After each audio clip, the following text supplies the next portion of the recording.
Hello అండి, అందరికీ నమస్కారం. ఈరోజు మనం పురిగళ్ళ శ్రీనివాసరావు గారు రచించిన ఆనందమే అందం అనే ఓ చక్కటి కథను విందాం. ఇక కథలోకి వెళ్దాం. సరళ వేగంగా పరుగులాంటి నడకతో ఎక్కడికో వెళ్తోంది. ఆమె మొహంలో దుఃఖం, బాధ స్పష్టంగా కనిపిస్తున్నాయి. కొంతకాలంగా ఆమెను జాగ్రత్తగా గమనిస్తున్న శివాజీకి ఆశ్చర్యం వేసింది. ఏమైంది? ఎప్పుడూ చలాకీగా ఆనందంగా ఉండే పిల్లకు ఇవాళ ఏమైంది? ఎక్కడికి వెళ్తోంది అనుకున్నాడు. ఆమె తనను చూడకుండా దూరంగా వెంబడించాడు.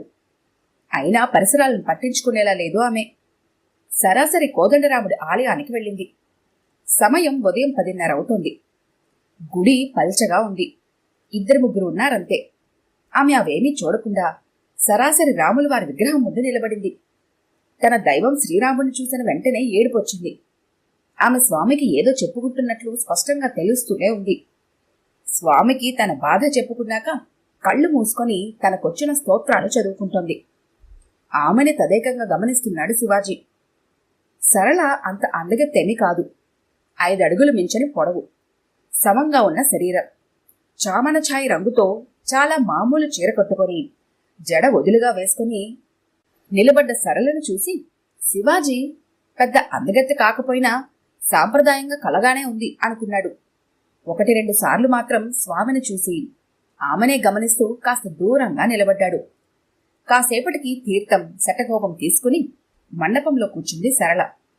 ఒంట్లో సత్తువు లేనట్లుగా స్తంభానికి ఆనుకొని కూర్చుంది. అప్పుడు పలకరించాడు శివాజీ.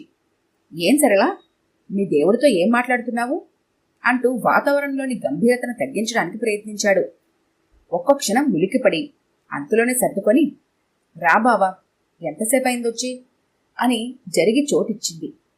ఆమె పక్కనే కూర్చుంటూ మళ్లీ తన ప్రశ్నను అడిగాడు. ఒక్క క్షణంలోనే తమాయించుకొని, నాకు నా దేవుడికి 1,00,000 ఉంటాయి, అది మా ఇద్దరి మధ్యనే ఉంటుంది అని మామూలుగా కాస్త హాస్యంగా అంది. నాకు తెలుసులే కాని ఆ దేవుడు నీ సమస్యను తీర్చమని నాకు చెప్పాడు అన్నాడు శివాజీ. ఏం చెప్పాడే అంది. ఈ వయసులో ఆడపిల్లలు ఏం కోరుకుంటారు? ఒక అందమైన రాజకుమారుడొచ్చి తనను అందమైన గుర్రం మీద ఎక్కించుకుని తీసుకువెళ్ళాలి అనే కదా. ఆ ప్రయత్నం మీదే ఉన్నానని మీ స్వామికి చెప్పానులే అన్నాడు. పక్కపక్క నవ్వింది సరళ. నేను నా రాముణ్ణి కోరినది రాజకుమారుణ్ణి పంపమని కాదు, అందుకని తమరేమీ వెతకనవసరం లేదు అంది. మరి? ప్రశ్నార్థకంగా చూశాడు శివాజీ. నిన్న మా పెద్దనాన్న మా ఇంటికొచ్చాడు బావా. రావడం మా నాన్నకు బాధ్యత లేదని, ఎదిగిన పిల్ల కళ్ల ముందు తిరుగుతుంటే పట్టించుకోవడం లేదని, ఆ పిల్లకు అన్యాయం చేస్తున్నాడని అంటూ, సరళను అలానే మూడులాగా ఉంచేస్తావా అని నిలదీశాడు. పాపం నాన్న అమాయకుడు. వాళ్ళ అన్నయ్య అంటే గౌరవం, భయం కూడా. చూస్తున్నానన్నయ్య అని తప్పించుకునే ప్రయత్నం చేశాడు. ఆయన వదిలితేగా. నువ్వేం చూడనవసరం లేదు, చక్కని సంబంధం చూశాను. అబ్బాయిది మన దగ్గర గ్రామమే, బాగా ఐశ్వర్యవంతుడు, పొలం 10 ఎకరాల పై మాటే, సంపాదనకేమీ లోటు లేదు. పాపం అతని భార్య పోయి సంవత్సరం అయింది. 2 సంవత్సరాల పాప, మంచి సంప్రదాయము, ఓర్పు ఉన్న పిల్ల కోసం చూస్తున్నారు. రూపం, కట్నకానుకులు ఏమీ పట్టించుకోరు. నాకు వెంటనే మన సరళ జ్ఞాపకం వచ్చింది. మాఘమాసం వచ్చిన వెంటనే మనం వెళ్ళి మాట్లాడదాం. నా మాటంటే అతనికి ఎంతో గౌరవం, తప్పకుండా ఒప్పుకుంటాడు. ఇంకా 35 సంవత్సరాలు కూడా నిండలేదు. ఇంతకంటే మంచి సంబంధం మన సరళకు తేలేం. ఇదే ఖరారు చేద్దామన్నాడు. తనతో మాట్లాడతానన్నయ్య అన్నాడు నాన్న. నీ మొహం అదేం చెప్తుంది? నా పెళ్లి చేయి నాన్న అని అడుగుతుందా? మనమే నిర్ణయించాలి. నువ్వు ఇంకేం మాట్లాడుకు, అన్నీ నేను చూసుకుంటాను. సరళంటే నాకెంతో అభిమానం, అందుకే చెప్తున్నాను. నాకు అర్జెంటు పని ఉంది, మళ్ళీ వారంలో వస్తాను అంటూ వెళ్ళిపోయాడు. నాన్న ఏమీ అనలేదు, అనడు కూడా. నీకు తెలుసు కదా బావా, ఆయనంత అమాయకుడో, ఏమీ చెప్పలేడు. వాళ్ళ అన్నయ్య మాట కాదనే ధైర్యం ఆయనకి లేదు. మంచిదేగా సరళ, త్వరలో శ్రీమంతుడికి భార్యవ కాబోతున్నావన్నమాట అన్నాడు శివాజీ. నువ్వు అలా అంటావేంటి బావా? నీకు తెలియదా నాన్న విషయం? పెద్దనాన్న మా పొలం కూడా చూసుకుంటున్నాడు కాబట్టి మాకు ఇబ్బంది లేకుండా ఇల్లు గడిచిపోతుంది. అమ్మ ఆయన కంటికి రెప్పలా కాపాడింది. ఆమె ప్రేమలో, రక్షణలో ఆయన జీవితం బాగానే గడిచింది. కాని పోయిన సంవత్సరం అమ్మ పోయినప్పటి నుండి ఆయన మరీ పిచ్చివాడ్లా తయారయ్యాడు. అమ్మలా కాకపోయినా నాకు చేతనైనంత వరకు శ్రద్ధగా నాన్నను చూసుకుంటున్నాను. ఆయనకు వేళకు అన్నీ అందివ్వడం, భోజనం పెట్టడం, మందులు ఇవ్వడం అన్నీ నేనే చూసుకుంటున్నాను. డబ్బు దశకం కూడా నా బాధ్యతే. ఆయన నాకు తండ్రి కాదు బావా, నా కొడుకు. పెద్దవాళ్ళు ఇచ్చిన కాస్త పొలాన్ని, ఆవులను చూసుకుంటుంటే మా జీవితాలు గడిచిపోతాయి. నేను పెళ్లి చేసుకుని వెళ్ళిపోతే నాన్న ఏమైపోతాడు? ఈ ఊళ్ళో నాకు వచ్చిన లోటేమీ లేదు. పెళ్లి చేసుకోకపోతే బతకలేనా? హాయిగా బతుకుతాను బావా. ఆ రాముడు దయ వలన నేను ఇలాగే ఉండిపోతాను. ఆ విషయంలో మా పెద్దననే కాదు, ఎవ్వరూ నన్ను ఒప్పించలేరు. ఏ పరిస్థితుల్లోనూ నాన్నను వదిలి వెళ్లే ప్రశ్నే లేదు.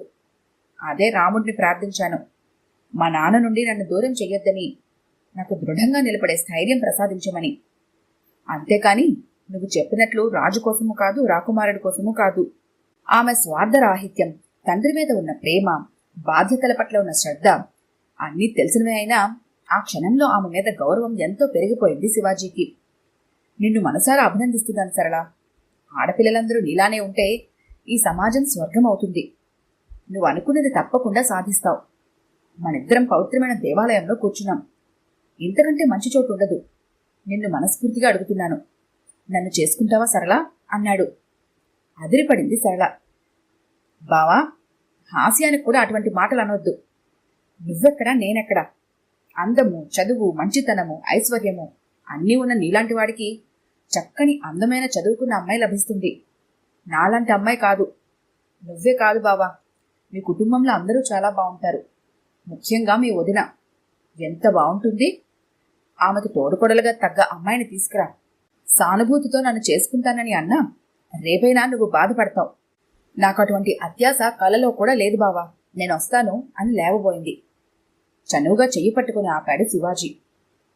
నీ విషయం నువ్వు చెప్పావు, నా విషయం కూడా విను. నీకు తెలుసు మా అమ్మా నాన్న ఎంత మంచివాళ్ళో. ఊళ్ళో అందరికీ వాళ్ళంటే గౌరవమే. నన్ను మా అన్నయ్యను ఎంత ప్రేమగా పెంచారు. మేము బాగా చదువుకొని మాస్టర్ డిగ్రీ తెచ్చుకున్నాం. కానీ మా ఇద్దరి భావాలు పూర్తిగా విరుద్ధం. పెద్ద ఉద్యోగాలు చేయాలని, అమెరికా లాంటి దేశంలో ఉండాలని అన్నయ్య కోరిక. కష్టపడి ఆ కోరిక సాధించాడు.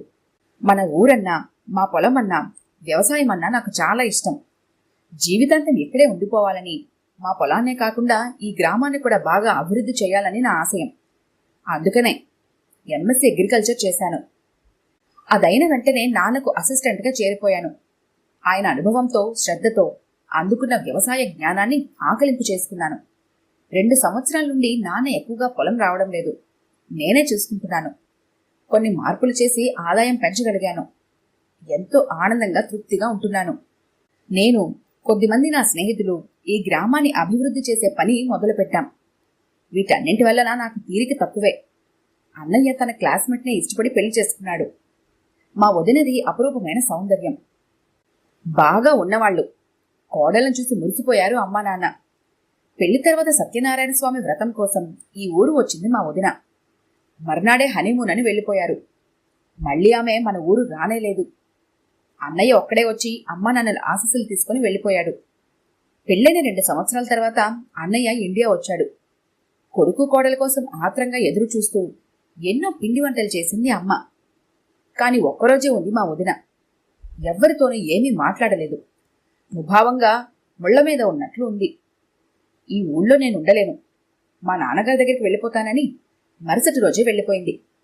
అన్నయ్యకు ఎంతో కోపం వచ్చింది. కాని అమ్మా నాన్న వారించారు.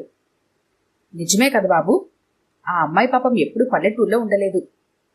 తనకి ఇక్కడ కష్టమే, మనమే అర్థం చేసుకోవాలి అని అన్నయ్యను కూడా పంపించేశారు. 2 రోజుల తర్వాత అన్నయ్య వచ్చి 1 వారం ఇక్కడే ఉన్నాడు. మా కోసం కారు కొన్నాడు. ఇంటి సౌకర్యాలు పెంచాడు. నన్ను పొలం తీసుకువెళ్ళి, శివాజీ, నువ్వు చాలా తెలివైన పని చేశావు. ఊళ్ళోనే ఉండిపోయావు. అమ్మా నాన్నతోనే ఉన్నావు. నేను అంత దూరం వెళ్ళి ఆత్మీయులందరికీ దూరమై బావుకున్నదేమిటో నాకే అర్థం కావడం లేదు. కానీ వెనక్కు రాలేని పరిస్థితి.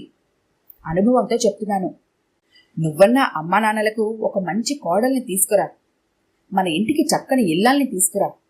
ఈ ఊరిని, మన భావాలను, మన పెద్దలను గౌరవించే ఒక మంచి అమ్మాయిని తీసుకురా. పైపై మెరుగులకు లొంగిపోకు. భగవంతుడి దయ వలన మనకు డబ్బుకేమీ లోటు లేదు. నేను ప్రతి నెల $1000 పంపిస్తాను. దేనికైనా వాడుకో. నీకు అవసరం లేకపోతే ఊరు బాగు కోసం ఖర్చు పెట్టు. ప్రత్యక్షంగా నేనేమి చేయలేకపోయినా పరోక్షంగా ఎప్పుడు నీతోనే ఉంటాను. ముఖ్యంగా మనల్ని ఇంత వాళ్ళు చేసిన అమ్మానాన్నలను సుఖపెట్టు అని కన్నీళ్లు పెట్టుకున్నాడు. నువ్వింతగా చెప్పాలా అన్నయ్య? తప్పకుండా నేను చెప్పినవన్నీ చేస్తాను అని మాట ఇచ్చాను. నా మనసులో ఉన్న మాట కూడా అదే. వదిన ప్రవర్తన చూశాక, మా స్నేహితుల బాధలు విన్నాక నేనేం చేయాలో స్పష్టంగా అర్థమైంది. అప్పటి నుండి నీకు తెలియకుండా నిన్నే చూస్తున్నాను సరళ. చూసే కొద్దీ నాకు ఎంతో ఆనందము, నీ మీద ఇష్టమూ కలిగాయి. నీ ప్రవర్తన, నీ మంచితనము, నీ దైవభక్తి, నీ నాన్న మీద నీకున్న ప్రేమ, ఆయన పట్ల నువ్వు చూపిస్తున్న శ్రద్ధ నన్ను ముగ్ధుడిని చేశాయి. చెప్పు సరళ, నా భావాలను, నా ఆశయాలను అర్థం చేసుకొని నా వెంట ఉండి నన్ను ప్రోత్సహిస్తూ మా అమ్మా నాన్నలను ప్రేమగా చూసుకుంటూ ఉండటానికి నీకన్నా మంచి అమ్మాయి నాకు దొరుకుతుందంటావా? వదినను చూసే కొద్దీ నాకు ఆమెలో అందం కాదు, వికృత రూపం కనిపించసాగింది. నువ్వు సినిమా హీరోయిన్లా ఉండకపోవచ్చు, కానీ నీ మొహంలో ఆకట్టుకునే సౌమ్యత నాకు ఎంతో అందంగా కనిపిస్తోంది.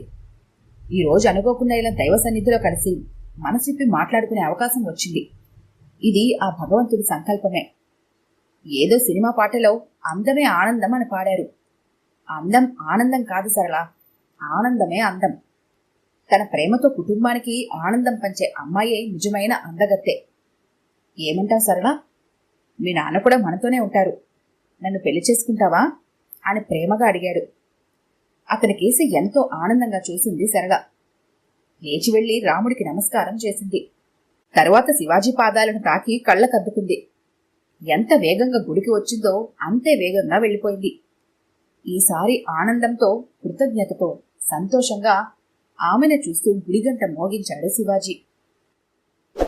ఈ కథ కనుక మీకు నచ్చినట్లయితే లైక్ చేయండి, షేర్ చేయండి.